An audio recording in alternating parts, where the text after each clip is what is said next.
Elara arrived in Oakhaven, a town whispered to be charming, yet a strange quiet hung in the air. The houses leaned in, their windows like watchful eyes, and the cobblestone streets seemed to curve just a little too much. When Elara tried to leave, the paths twisted. The road she'd walked in on now led to the baker's shop, then to the town square, and always back to the leaning houses. A faint whisper seemed to follow her, a soft, insistent hum. She saw an old woman, Lyra, tending a garden where the flowers were made of glass. "You'll get used to it, dear," Lyra said, her voice like rustling leaves. "Oakhaven keeps what it finds interesting." Elara felt a strange warmth, a gentle lullaby, trying to soothe her worries away. The desire to leave felt distant, like a forgotten dream, but a tiny spark of defiance flickered within her. She watched Lyra again and saw the glass flowers shimmer with a new, faint light. They seemed to absorb the quiet resignation of the townspeople, growing brighter with each forgotten dream. Oakhaven fed on contentment, on the absence of struggle. The spark in Elara grew into a small flame. She wouldn't just try to leave, she would understand. She began to search, not for an exit, but for the very heart of Oakhaven, the place where its strange power resided.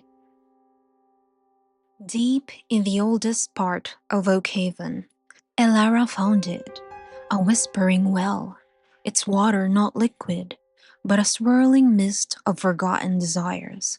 It hummed with a deep, resonant sound, the collected contentment of all who stopped trying to leave. Elara knew then, Oakhaven didn't trap with walls, but with whispers. To break free, she couldn't simply want to leave.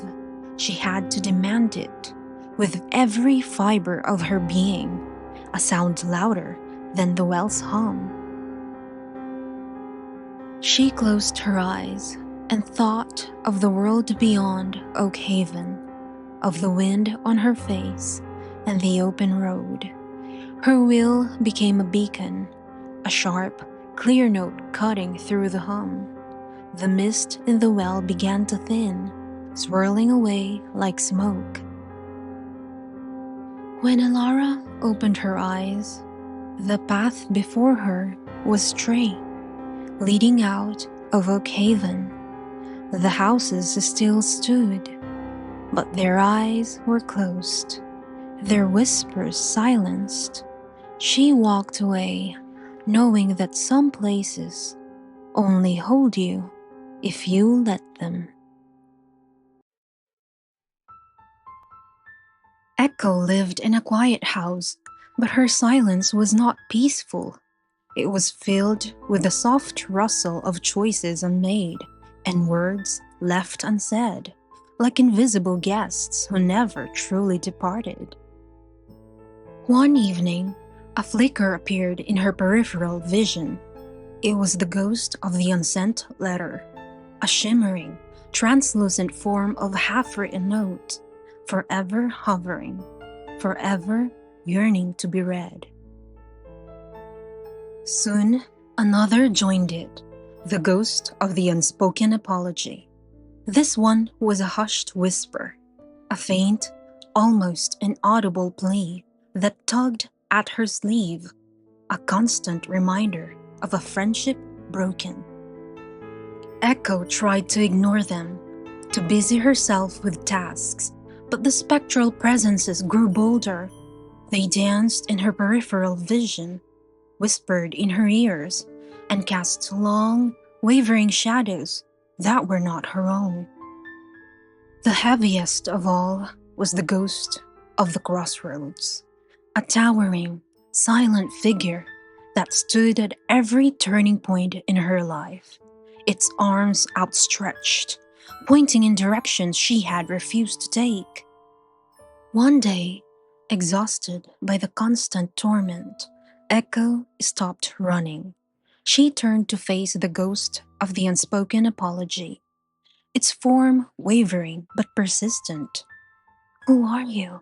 she whispered, her voice trembling. The ghost didn't speak, but a memory flooded Echo's mind. A harsh word, a misunderstanding, a friend's hurt face.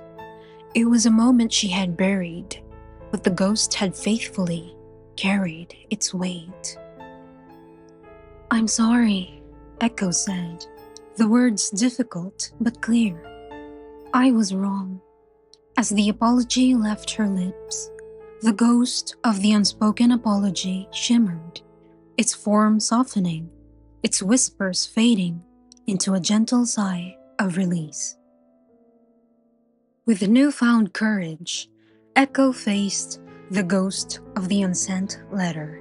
She found the old, half-written note, finished it, and sent it.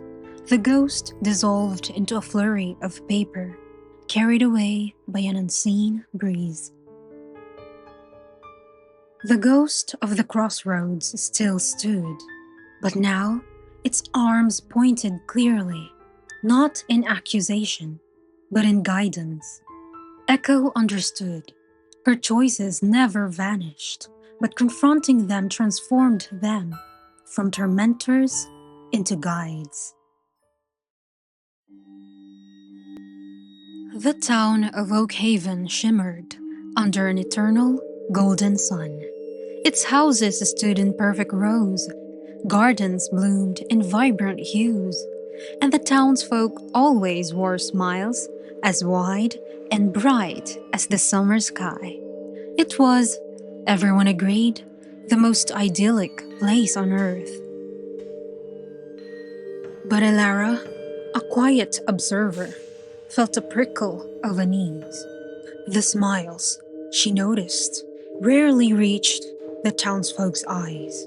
Their politeness was a brittle shell, and a peculiar, sweet, sickly scent often hung in the air, especially around the grand town hall.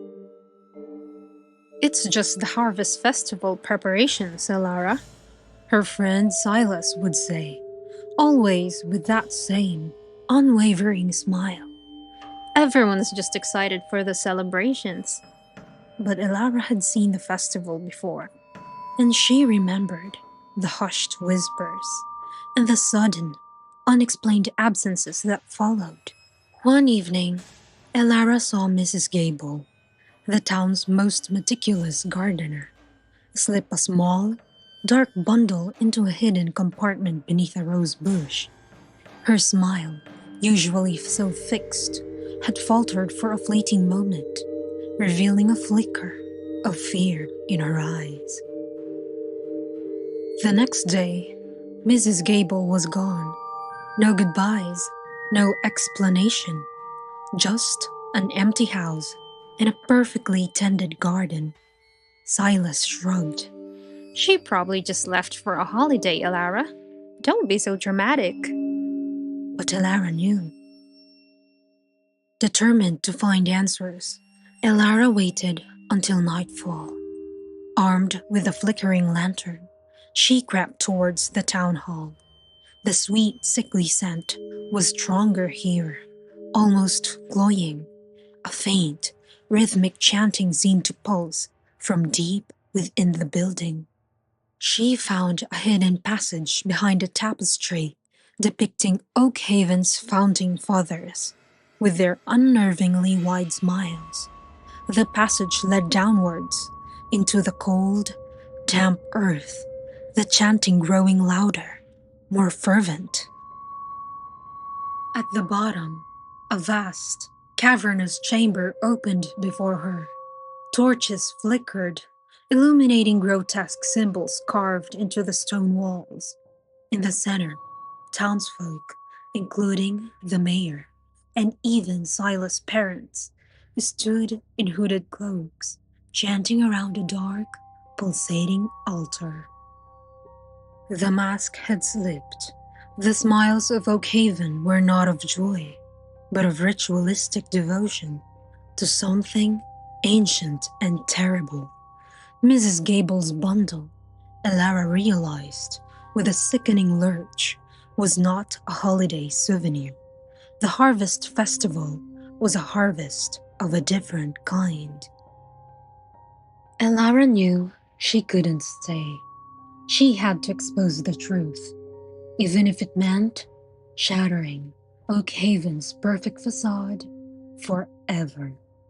With a newfound resolve, she turned and began to climb, the echoes of the chanting following her, but no longer holding her captive.